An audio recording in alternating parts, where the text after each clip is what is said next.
이제 전략적인 부분인데요. 첫 번째, 앞으로 펼쳐지는 하반기가 어떤 국면이냐가 되게 중요할 것 같습니다. 왜냐하면 지금 위험 자산인 주식을 비롯해서 위험 자산을 살 때인가 아니면 잠시 다른 사람들과 따라가지 말고 중심을 잡고 버팅겨야 되는가를 결정해야 될 부분이기 때문에 저 개인적으로 보면 과거보다 앞으로 펼쳐질 하반기에는 조금은 더 쪽에 가중치를 줘도 될 것 같다. 지금 하나증권 리서치센터 글로벌 투자 분석실 빈센트 김두원 애널리스트와 함께 이야기 나누고 있는데요. 지금 우리나라의 사실 수출을 책임지고 있는 곳들을 네. 이야기를 하다 보니 약간 눈앞이 캄캄해지는 것 같기도 하고 네. 아니면 또 하나의 모먼트를 만들 수 있지 않을까 하는 기대감도 좀 같이 열리기는 하는데 우리가 지금 대선을 앞두고 있잖아요. 네. 많은 대선 후보들이 국장을 살려야 한다가 이번 기치인 것 같아요. 그래서 이런저런 이야기들을 많이 하고 있는데 네. 사실 뭐 미국으로 보면은 네. 이런 얘기 많이 하잖아요. 5월에 팔아라. 5월에 세리 잘 메이. 예, 그렇게 얘기하는데 이제 우리는 지금 막 붐업해야 된다 이렇게 이야기를 하고 있으니 이제 많은 뭐 투자자분들은 어느 장단에 춤을 춰야 하나. 왜냐하면 사실 국장에 투자하실 분들은요. 네. 지금이 저가인가라는 생각을 당연히 하실 수도 있을 것 같아요. 네. 어떻게 생각하세요? 흔히 시장의 격언이 있죠. Sell in May and go away. 1월에서 통계적으로 4월까지는 그러니까 이제 5월부터 10월까지는 지지부진하고 11월부터 4월까지는 괜찮으니까 그 타이밍을 잘 적절하게 살리면 평탄을 친다라는 얘기입니다. 확률적으로는 그렇고요. 미국은 그게 좀 리즈너블하게 합리적으로 잘 맞아떨어지는 것 같고 한국은 여전히 변수들이 있습니다. 근데 좀 더 중요한 논의는 이제 모든 정치인들이 이제 주식시장에 이렇게 관심 있는 대선 주자가 있었을 만큼 하이라이트 되는 이유는 결국 정치인은 표심이거든요. 네. 제가 첫 직장이 국회예산처입니다. 오. 네, 국회예산정책처에서 네. 거시경제 분석팀에서 재정과 경제를 프로젝션하면서 당시에 의원실에 오다를 많이 받고 리퀘스트를 받고 처리를 해드렸는데 거기서 의미하는 건 뭐냐면 그들이 관심 있는 것은 거기가 표밭이기 때문입니다. 동아개미운동, 서학개미운동, 정치인 눈에는 거기가 표밭입니다. 오. 그래서 관심이 많은 것입니다. 네. 네, 미국은 그런 의미에서 잠깐 딴 데로 샜지만 간단히 말씀드리면 미국의 주식시장이 이렇게 내려가는데 파월이 연준이 풋이라는 뭔가 도움을 주지 않을까요? 과거엔 그래왔잖아요. 저는 천만의 말씀. 오. 이유는 미국의 주식시장이 더 이상 트럼프의 텃밭이 아닙니다. 미국의 상위 10%가 주식의 90% 가까이를 갖고 있습니다. 네. 그러니까 미국의 트럼프를 지지하는 백인의 중소 노동자들이 더 이상 주식시장이 없다라는 것이죠. 그래서 그런 의미에서 보면 주식시장이 예전만큼 물론 크게 무너지지 않고 어느 정도 조정해서 트럼프 끄떡 없을 것이다. 다만 최근에 트럼프가 채권 시장에 되게 주목하는 것이죠. 네. 그의 지지자들이 채권 시장에 많이 결부돼 있다. 그래요? 네. 저는 그 국가 부채 때문에 그런 줄 알았는데. 국가 부채도 물론 마찬가지죠. 예. 하지만 그게 다 금리하고 연결돼 있기 때문에 네. 그래서 그런 부분으로 해석할 수 있고요. 그런 의미에서 이제 한국은 주식시장에 많은 사람들이 팬데믹 이후에 10명 중에 9명이 지금 투자를 하지 않습니까? 그래서 표밭이기 때문에 여러 가지 얘기를 했습니다. 어떤 분은 5천, 어떤 분은 5천 플러스 알파. 네. 근데 개인적으로 경제학자인 저 입장에서 다 좋은데 네. 그들이 약간 빼먹는 부분에 저는 좀 주목합니다. 뭘 뺐어요? 정치색은 차치하고요. 네. 언제 시점이 없습니다.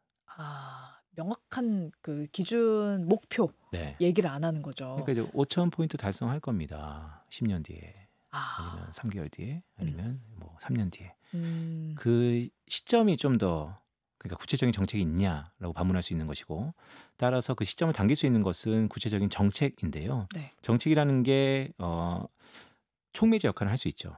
하지만 더 큰 거는 주식시장은 기업의 어닝에 대한 프락시 대리변수의 시장입니다. 따라서 기업이 돈을 벌고 있는가, 기업이 성장 포지션에 한국 기업들이 대부분 들어가 있는가, 이게 훨씬 더 중요한 것 같고요. 그 이면에 뭐 상법 개정이라든지 주주의 충실 의무 이런 것들은 중요는 하나 더 근본적인 것은 우리 시장, 우리 기업들이 과연 글로벌리 성장 산업에 포지셔닝 되어 있고 있는가, 한국 경제의 견인차 역할을 했던 반도체조차도 이미 성장 산업이 아닌 미국의 안보 자산의 변화 속에서 도태될 위험이 있는데 과연 주주의 충실 의무 배당을 높여야 한다고 해서 떠났던 서학개미들이 떠났던 외인들이 중장기적으로 꾸준하게 한국을 다시 러브콜 할 수 있을 것인가는 우리가 객관적으로 판단해야 될 필요가 있어 보입니다. 외인들이 들어와서 장기 투자를 하는 경우가 굉장히 많았나요? 과거에는 미국과 중국의 지금은 싸움이지만 흔히 차이메리카라는 용어가 있었습니다. 미국과 중국의 윈윈 전략이죠. 중국은 값싼 제품을 미국한테 주고 미국은 무한대로 사주면서 음. 그 수많은 달러가 중국으로 들어가면 음. 중국 입장에서는 달러가 많이 들어가면 위안화가 강세가 되니까 네. 다시 한번 달러를 밖으로 뽑아내야 되는데 그 뽑아내는 게 미국의 국채였다는 것이죠. 음. 따라서 그 서로 간의 사주고. 윈윈 전략, 네. 차이메니카 그게 2010년까지 미국이 음. 망하기 전까지는 가장 큰 수혜를 받았고 거기에 우리가 세계 공장을 중국이 포지셔닝하고 있다라고 음. 했는데 중국이 그런 큰 땅덩어리와 규모는 컸으나 당시 기술적인 부재에 의해서 네. 그것의 위성 국가로서 제조 국가로서 어디가 각광받을 수 있는가 음. 수많은 국가들이 거론되었지만 우리는 부정하지만 세계에서 우리를 보는 것은 같은 문화와 부류와 언어를 쓰고 있다. 비슷한 종족이다라는 것으로 중국 옆에 있는 대만과 일본과 한국이 거론되었고 음. 거기에 우리가 잘 편승해서 여기까지 왔죠. 그래서 2023년도에 외국인 입장에서는 한국은 중장기 투자처였습니다. 하지만 지금은 좀 다른 경우가 있다. 지금은 저도 이렇게 보면은 외국인들 손이 너무 많이 바뀌는 것 같아가지고 네. 그런 이유는 네. 아까 말씀하셨던 네. 우리는 더 이상 장기로 투자할 만한 이제 성장력이 좀 부족한 건가? 네. 안타까운 현실인데 현재를 자기 객관화적으로 판단을 해보면 한국의 성장 기업들과 성장 산업들이 이전에 비해서는 적어졌습니다. 따라서 중장기적인 투자를 하기는 좀 어렵죠. 성장주가 중장기적인 투자의 가장 기본이니까요. 하지만 세상이 바뀌면 좀 더 주주 친화적으로 네. 이제 배당을 많이 늘리겠다. 기업이 배당을 늘리는 것은 네. 가장 좋은 건 돈도 많이 벌고 현금도 많고 그 현금을 투자도 많이 하고 배당도 많이 하면 좋겠으나 배당의 반대급부는 또 투자에 감소일 수도 있거든요. 그렇다면 이게 어떤 연결고리가 될지는 잘 생각해 봐야 됩니다. 기업이 배당을 많이 해준다는 것도 매우 의미가 있으나 네. 그러면 반대로 그럼 투자를 줄이는 것인가? 음. 거기에 대한 불안감을 해소하면서 배당을 늘려야 될 것 같다. 그래요? 네. 근데 지금까지 사실 그 우리 주주들의 불만은요. 네. 야, 배당 안 하는 거 오케이. 니네 그럼 투자라도 열심히 해가지고 새로운 신산업 동력을 많이 네. 이끌어봐라고 네. 했으나 네. 그거 안 해. 그거 안 하고 자꾸 네. 물적 분할하는 거예요. 네. 그럼 야, 그럼 차라리 배당이라도 해. 네. 이렇게 얘기하고 있는 거잖아요. 그렇죠. 그러니까 대안 없는 비판일 수 있는데 네.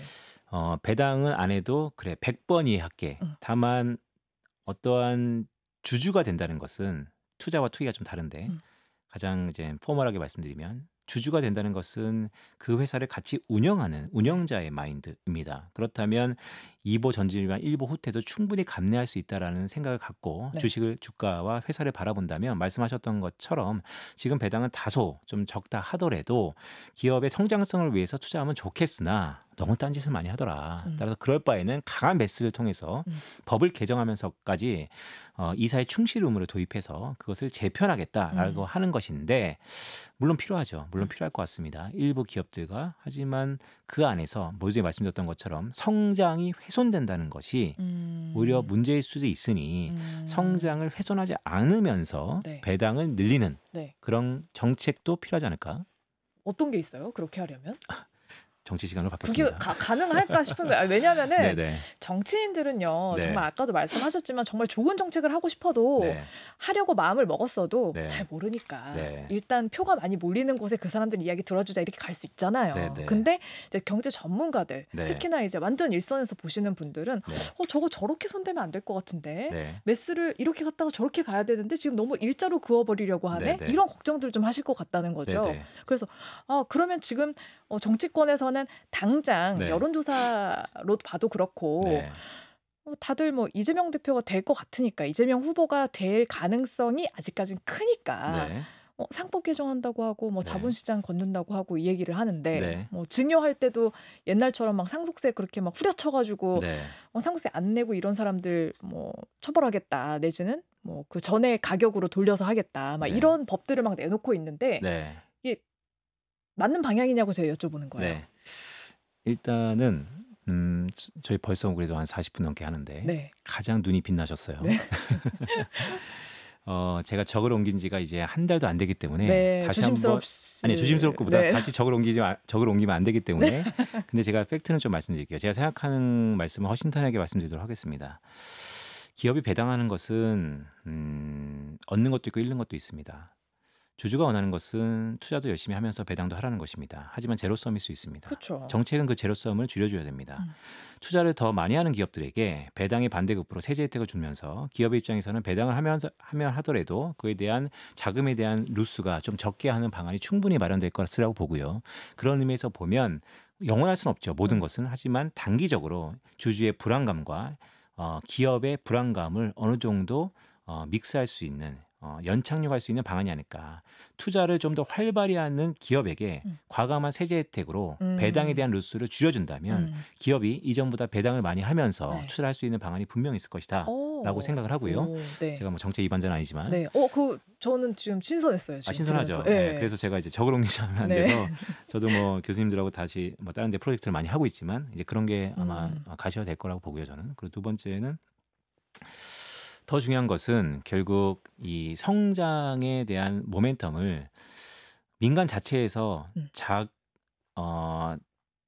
스스로 이끌어낼 것인가 아니면 지금처럼 표현이 적당한지 모르겠으나 기업이 어느 촉매제 역할, 부싯돌 역할을 해야 되는 것인가는 또 다른 얘기일 것 같습니다. 네. 물론 너무나 정체돼 있어서 뭔가는 해야 된다라는 것에 저도 방점이 있지만 스스로 해야 되는가 아니면 비자발적으로 해야 되는가가 좀 더 다를 것 같아서요.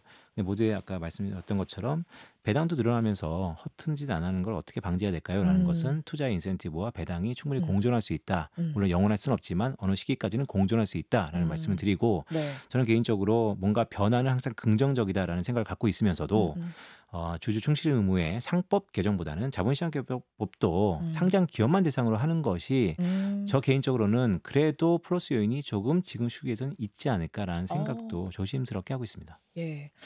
자, 그러면 지금 들으시면서 그래? 잠깐만. 국장 다시 한번 생각해 볼까? 뭐 미장 다시 한번 생각해 볼까? 이런 분들 꽤나 많으실 것 같아요. 네. 국장부터 얘기를 좀 해보면 왜 유동성 국면에서 외인들이 주목하는 업종이나 지금 앞으로 보면은 지금 이제 정책들이 나오는 것들을 보면은 그 PBR 낮은 기업들에다가 뭐 인센티브를 좀 준다. 이 기업들이 더 살아날 수 있게끔 해주겠다. 우리가 네. 주목해야 할 종목 내지는 네.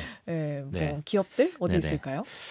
이제 전략적인 부분인데요. 말씀 주시면 첫 번째 앞으로 펼쳐지는 하반기가 어떤 국면이냐가 되게 중요할 것 같습니다. 왜냐하면 지금 위험 자산인 주식을 비롯해서 위험 자산을 살 때인가 아니면 잠시 다른 사람들과 따라가지 말고 중심을 잡고 버팅겨야 되는가를 결정해야 될 부분이기 때문에 근데 저 개인적으로 보면 과거보다 앞으로 펼쳐질 하반기에는 조금은 더 위험 자산 쪽에 가중치를 줘도 될 것 같다. 위험 자산. 네, 주식을 비롯해서. 네. 이유는 유동성 국면이기 때문이다라는 말씀드립니다.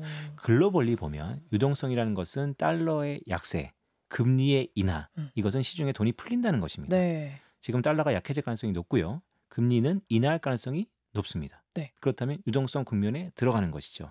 다만 이 유동성이 과거에는 네. 온리 미국으로만 갔다라는 것이죠. 그런데 이제는 미국 이외 국가들로 갈 수 있을 것이냐? 그러면 두 가지죠. 미국 이외 국가들의 성장성이 있으면 가는 것이고 아니면 미국이 약해지면 가는 것입니다. 오늘 첫 번째 저한테 질문을 주셨던 게 미국 경기 침체 오는 거 아닌가요? 네. 즉 경기 침체가 오냐 안 오냐를 차치하더라도 미국이 불안해지고 있다는 것이죠.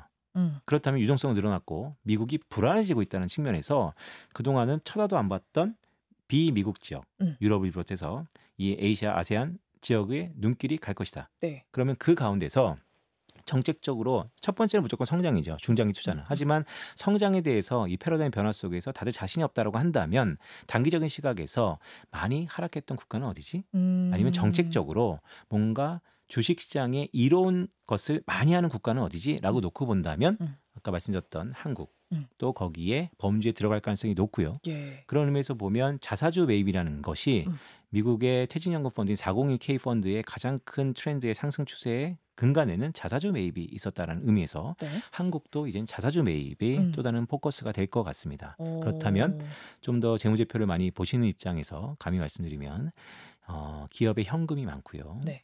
자사주를 사기 시작했던 기업들을 예. 추리면 또 몇 개 있거든요. 그런 기업들을 주목해 보면 네. 이전보다 확률적으로 높지 않을까 예. 상승 가능성이 라는 말씀드리는 것이죠.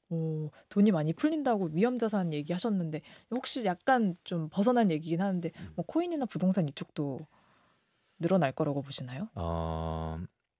자산의 동조화가 되는 것이냐 아니면 자산이 콜리에이션이 깨지는 것이냐가 되게 중요한 건데요. 유동성 초기 국면에서는 동조화가 있습니다. 그게 시간이 지나면 이제 옥석 가리기가 나타나는 것이죠. 그쵸. 제가 이제 하나증권에 재입사하기 바로 전에 이제 스타트업에서 있었는데요. 네. 거기가 디지털 자산을 취급했던 예. 업라이즈라는 곳이었는데 예. 거기서 한 2, 3년 동안 디지털 자산을 깊게 들여다봤는데 한국에서는 물론 제도가 바뀔 겁니다. 하지만 디지털 자산을 취급한다는 게 뭐 녹록치 않은 일입니다. 하지만 법이 따라가기 이전에 이미 이 방송을 듣고 계시는 대부분은 코인은 투자하는 것이지 코인 투자는 한 번쯤은 다 해보셨을 가능성이 높다라는 의미에서 당연히 유동성 증가는 모든 위험자산의 초기에는 같은 상승 요인으로 작용할 가능성이 높다. 다만 시간이 지나면 지날수록 좀 더 옥과 석은 가려야 된다라는 말씀을 드리는 것이죠. 장기 투자할 곳은 아니고 오를 때 네. 첫 국면에서 네. 먹고 나오셔라. 장기 투자, 그러니까 주변에 코인 투자하셔갖고 장기적으로 돈을 버신 분이 있으신가요? 아주 초기에 하신 분들 말고는 네. 없죠. 네. 사실. 네. 네. 그러게요. 네. 예. 요것도 팁이었고요. 방금 이제 미국이 그렇게 매력적인 투자처가 아닐 경우에는 유럽 지역이나 그 이외의 지역으로 눈을 돌린다라고 말씀하셨는데 네. 하필 이번 주 초반에 기사가 또 크게 났던 게 사람들이 브라질 채권에 관심을 또 다시 갖는다. 네. 한번 크게 많이 했던 적이 있는데 네. 요즘에 헤아라도 많이 올라와가지고 네. 이쪽도 많이 관심을 가지시는 것 같고 네. 또 유럽권으로도 많이 눈을 돌리는 것 네. 같다라고 얘기를 하던데 여기 가능성은 좀 어떻게 보시나요? 브라질 채권.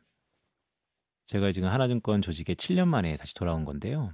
그 전에 제가 브라질 채권을 하나증권에 있을 때 상당히 많이 세일즈하는데 선봉에 섰습니다. 예. 이코노미스트였기 때문에. 브라질 채권은 이렇게 말씀드리죠. 비과세에 대한 메리트가 있습니다. 다만 브라질 채권이라 불리고 환율 투자라고 우리는 읽습니다. 브라질은 사실 원의 헤아리 어떻게 되느냐에 따라서 언제 사고 언제 파느냐에 따라서 달라지는 상품이고요. 비과세라는 측면이 있다는 것이 메리트는 있습니다. 하지만 그게 절대적인 건 분명 아니다라는 말씀드리고 지금 미국의 이외의 지역의 자산들이 각광받을 것이다. 그런데 그 미국 주식을 말씀드렸던 것이고 네. 따라서 미국 주식의 반대 급부로서 브라질 채권이 대체제냐라는 것은 조금 투자하는 스킴이라든지 시각이 좀 목적이 다를 것 같습니다. 오히려 미국 주식만 나홀로 2년 동안 상승을 했다면 오히려 소외되었던 그런 지역의 주식들이 네. 각광받을 수 있는 하반기이다라는 말씀을 조심스럽게 드릴 수 있고 예를 들어 어느 대륙 정도 얘기하시는 거예요? 대륙보다는 국가로 보면요. 국가로요? 네, 거기에서 한국의 범주가 들어갈 거라고 봅니다. 왜냐하면 없던 정책이 생기는 것이니까요. 없던 정책과 유인이 강화되는 것이니까요. 거기에는 초기에는 분명히 메리트가 있을 것이다 라는 네. 말씀을 드립니다. 더구나 원화는 강해진다. 또한 자사주 매입을 한다라고 하면 일석이조라는 말을 여기서 하는 것인데요. 네. 네, 그런 의미에서 보면 우리가 기대 수익률이 높은 자산일수록 더 각광을 받겠죠. 기대 수익률은 본인의 현금 상황에 따라서 계산을 하면 되는 것인데 금리가 낮아지면 낮아질수록 전방위적인 기대 수익률은 낮아집니다. 따라서 그러면 베타 즉 탄력성이 높은 주식과 같은 것도 각광받을 수 있는 기회가 오고 있다. 네. 자, 미국으로 좀 좁혀서 보면은 저 이거 궁금했어요. 테슬라요. 네, 일론 머스크가 지금 정부 효율부 수장으로 있다가 도지. 예, 네. 도지 수장으로 있다가 이 무슨 특별법에 의해서는 5월 말까지 할 수 있다더라고요. 네. 그 자리를. 네. 그래서 내려온다고 하던데 네. 사실 정부 효율부에 있는 동안에는 우리는 맨 네. 처음에는 그런 걱정을 많이 했어요. 아니, 무슨 기업 회장이 네. 정부에서 일을 해? 네. 이거는 주가 조작 아니야? 네. 결국 자기 거 올려서 나오는 거 아니야? 네. 이렇게 다들 생각을 했는데 네. 와, 오히려 트럼프가 집권하고 나서 테슬라는 거의 박살이 났어요. 네. 어떻게 생각하세요? 테슬라가 뭐 하는 기업일까요? 테슬라는 뭐 여러 가지 하죠. 네. 뭐 우주선도 만들고 네. 전기차도 만들고 네. 자율주행차도 만들고 그렇죠. 예. 또 우주로 날린다 그러고 또 로봇도 한다 그러고 예. 또 에너지 저장 장치도 만든다 그러고 분산돼 있습니다. 네. 경기 민감 업종이라는 것이죠. 그렇죠. 근데 그 분산되는데 각각의 결정과자 중에 많은 파트가 나눠져 있겠지만 우리가 가장 주목하는 것은 CEO입니다. 일런이죠. 네. 근데 일런이 분산화가 과연 이 기업의 주가에 긍정적인 영향이었냐 부정적인 영향이었냐를 보면 이제는 테슬라는 여전히 성장 산업으로 포지셔닝 되어 있지만 일런을 빼고 테슬라를 말할 수 있을까에 대해서는 부정적이라는 것이죠. 따라서 미국이 참신한 프로젝트를 했었죠. 대통령도 기업인, 거기에 정부의 효율화, 구조조정을 일컫는 것도 기업의 총수. 그게 반은 성공이고 반은 실패인데 테슬라 입장에서는 주주 입장에서는 일론의 CEO가 음. 많은 미래 산업을 선두지휘하고 있던 그가 다른 쪽에 리소스가 뺏기는 게 플러스 요인은 아니었다라는 게 결과적으로 해석되는 것 같고요. 물론 그 이후에 수많은 이벤트들이 있었지만 그래서 그런 부분들이 좀 더 크게 작용하지 않았나. 그래서 그가 다시 돌아온다면 네. 아무래도 좀 더 의사결정도 빨라지고 테슬라 어, 주가에서는 긍정적인 요인이 아닐까라고 보고 있습니다. 테슬라 주주들은 이 방송을 좋아하겠습니다. 네. 여태껏 버텨냈는데 관세 버텼다. 네. 관세를 뭐 하고 그 관세 협정이 시작되면서부터는 네. 와, 뭐 테슬라, 엔비디아 할 거 없이 미국의 뭐 빅테크주들이 다 막 폭락을 했었으니까 맞습니다. 그러다가 이번 주에 좀 네. 미중 무역 갈등이 좀 완화되면서 네. 다시 오른 것 같던데 네. 여기에다가 이번 달 말에 일론 머스크의 복귀로 인해서 네. 테슬라가 한 번 더 춤을 출런지는 네. 한번 지켜봐야 될 것 같습니다. 네. 자, 그리고 한 가지 투자처를 더 보려고 하는데 금이에요. 금. 금. 네. 네. 금값 계속 오릅니다. 네. 그래서 다른 사람들이 진짜 이번에 미장 떨어지는 거 보고 밤새 잠을 못 이룬 사람이 너무 많고요. 네. 뭐 국장은 요즘에 기대도 안 했어 이런 분들 되게 많고요. 네. 그래서 안전자산으로 가려면 네. 결국엔 또 금을 사야 하지 않을까. 네. 결국 우상향하더라. 네. 살까요? 네. 예. 제가 지난 2년 동안 금을 주구장창 주창했었습니다. 프레임도 이렇게 나갔습니다. 당신의 포트가 빛날 수 있도록. 금으로. 왜냐하면 금의 상승 요인들이 있죠. 인플레이션 해지 자산, 달러가 약하면 금이 오릅니다. 경기가 둔화될수록 금이 각광받습니다. 더 나아가서 기축통화가 흔들리고 있습니다. 그렇다면 금본위 제도까지는 아니더라도 금이 각광받을 수 있는 4가지 요인이 상존하고 있습니다. 거기에는 의구심이 없고요. 더 나아가서 더 중요했던 건 금의 유동화가 되고 있습니다. 무슨 얘기냐면 금을 흔히 개인들이 투자했을 때 종로에 가서 금괴 사는 사람 별로 없어요. 그리고 돌잔치 한다 그래도 요즘에 50만 원 가까이 하니까 부담스럽고요. 네. 현물로 갖고 있는 금이 별로 없다는 것이죠. 일반인들은 대부분 금 ETF라는 걸 삽니다. 금 투자하고 싶은데 유동화와 상품화되어 있는 것을 투자하는 것이죠. 네. 근데 금 ETF는 금을 운영하는 운용사는 ETF 지수가 즉 나의 가격 지수가 오르는 만큼 반대급부로 금의 현물을 쟁여놔야 돼요. 그러면 이게 자전순환이 되는 거죠. ETF로 금 가격이 오른다? 네. 그러면 그들이 계속해서 금을 매집한다? 또 가격이 오른다. 저는 금의 유동화가 됐다는 것이 네. 또 다른 이펙트가 있을 것이다. 그러면 현물도 꼭 가지고 있어야 된다는 말씀. 다다익선인데요. 네. 저는 당신의 포트폴리오에 금이 일정 부분 상당히 있는 것도 나쁘지 않은 선택이라고 보는 것입니다. 네. 그러면 포트폴리오를 우리가 구성할 때 좀 추천을 좀 네. 거칠게 해주신다면. 거칠게 하기 싫습니다.